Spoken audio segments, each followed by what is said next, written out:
திருச்சிற்றம்பலம்.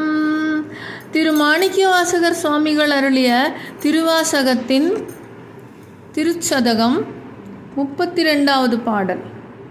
அறிவு இல்லாத என்னை புகுந்து ஆண்டு கொண்டு அறிவதை அருளி மேல் நெறியலாம் புலம் ஆக்கிய எந்தையே.